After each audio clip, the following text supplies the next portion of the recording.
Hi guys, this is a redirect to my reaction to episodes 642, 643 and 644 of One Piece. Wow, so much happened in these episodes, particularly like what happened in the first episode. So firstly, Doflamingo basically lied to everyone. He fooled us, he fooled everyone that he resigned as a warlord when he actually didn't resign. And Law was obviously shook, he was very angry at this. So he got warned by Sanji that this was all a trap, because he was planning to hand over Caesar if he resigned as a warlord. But Doflamingo actually didn't resign as a warlord. And the Marines, they didn't even know that he actually didn't resign. They also thought that he resigned. So I was like, what? Damn. So this was not like a scheme from both Doflamingo and the Marines. The Fujitora and the Marines, they were also fooled as well. The whole entire world was fooled.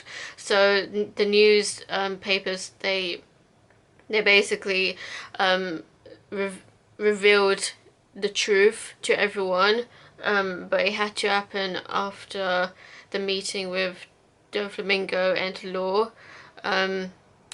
Damn, so Law was in an absolute pickle because he didn't expect that the Marines would be in Green Beach, in the Beach, and not only that, but he didn't expect Doflamingo to do this. So both Doflamingo and the Marines, with Fujitora, by the way, were there. So he was totally outnumbered in that situation. I was very concerned for Law. Like, what the hell is he gonna do now?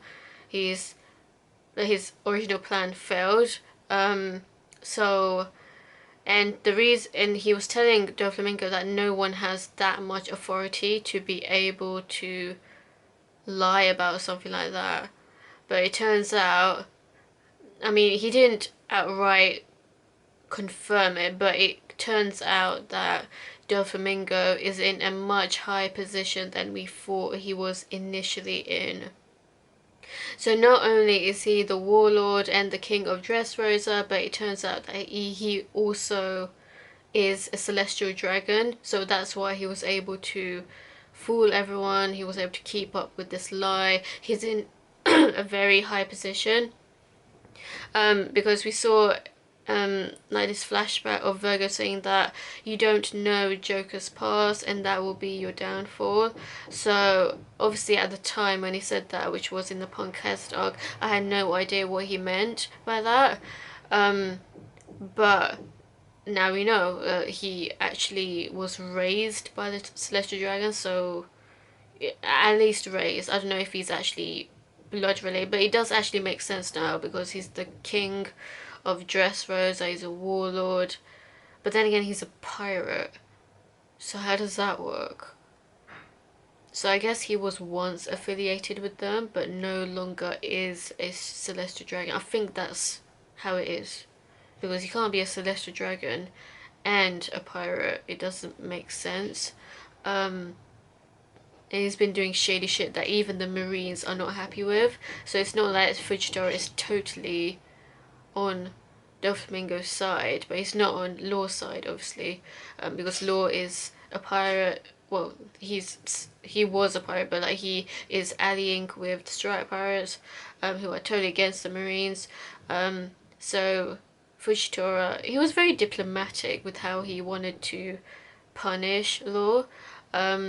So obviously Fujitora was sent there. He's an admiral now, so he's not totally familiar with how things work, like what Doflamingo has been doing.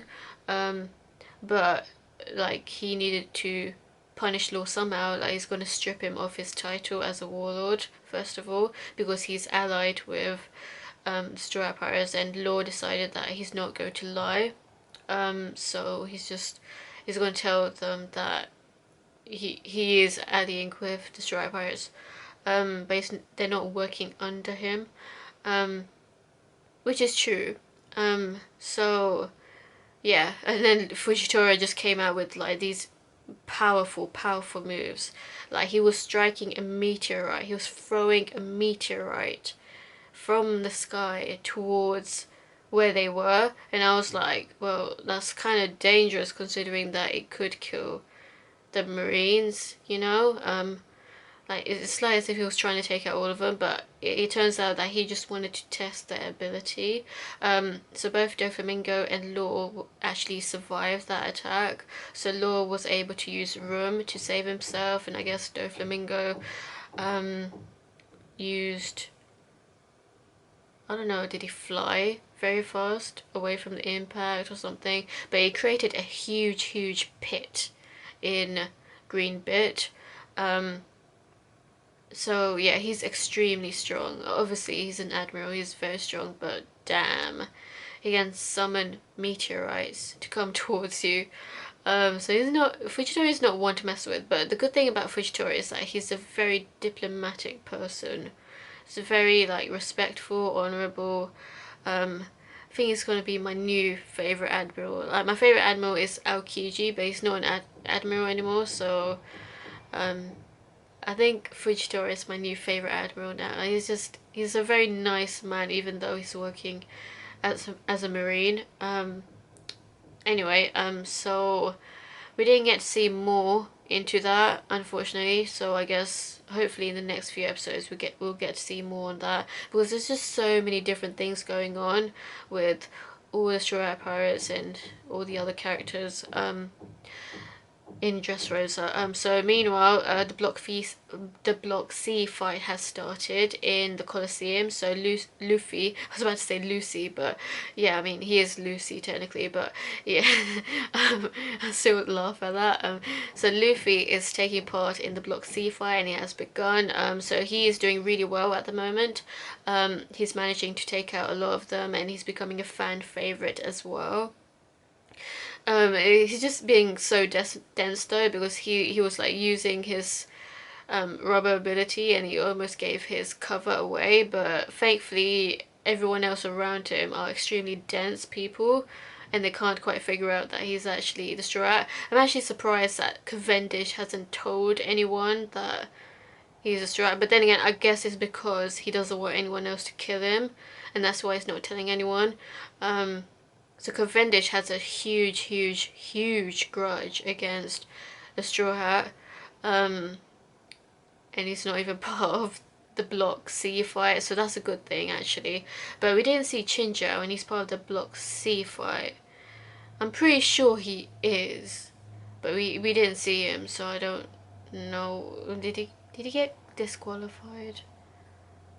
They are on the same block fight, because his grandsons did say that, so I'm pretty sure he is in the Block C fight, but we didn't see him for some reason. But we did see Hadrudin, who is the big giant in that fight, and I was like, wow, that's just, it's kind of unfair to have a giant in an arena fight, because they have almost total advantage compared to everyone else. Excluding someone who has haki like Luffy, but not everyone's going to have haki.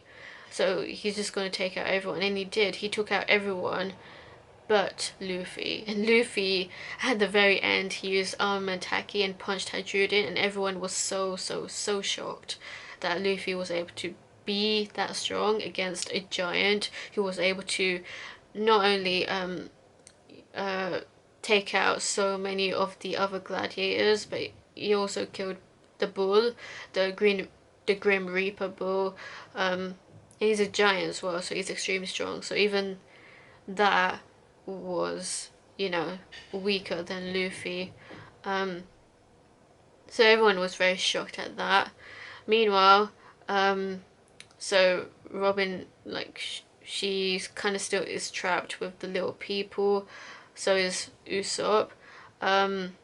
Also, Sanji and Viola, they're going towards, they had to part ways, because he needs to go to the toy house. And he met up with Frankie. Yeah. So yeah, they need to go to the toy house in the flower field. I think that was it. Meanwhile, Nami, Brooke, the little pervert and Chopper, they unfortunately had to deal with the Don Quixote family, an extremely weird woman who had the ability to basically change the whole entire place or anything she wants to target. She basically turns anything that she touches with art, like some sort of weird art style, and it's such a weird ability to have. Um, does it? I mean, because I feel like it's kind of because it's only changing your appearance, but does that mean that you can't use your devil fruit power in that form as well? Because Chopper could have used his devil fruit power against her, but for some reason he didn't. So does that nullify your devil fruit power as well if you get turned into some sort of art piece? Is that why they didn't attack? Because I was wondering why Brooke and Chopper and Nami, like, they didn't even like use their weapons against the Don Quixote family. Like, they just ran away basically on their submarine ship. And they could at least use their weapons. Like, does being turned into art like restrict your movement or something? Because they looked pretty like they were able to still move around. So that was such a weird scene. Yeah, that's what's going on at the moment. A lot of different things are going on. Law is in a really bad situation because Doflamingo wants to kill him, and Fujitora um wants to. I don't know what he's actually gonna do, but he's gonna strip Law's title as a warlord. Um, yeah, it really does look good for Law, unfortunately, and I'm scared because like he's my favorite character, and I don't want him to like be in such a difficult situation like that. Anyway, it is getting very interesting. So what you think of these episodes? Let me know and stay tuned for more.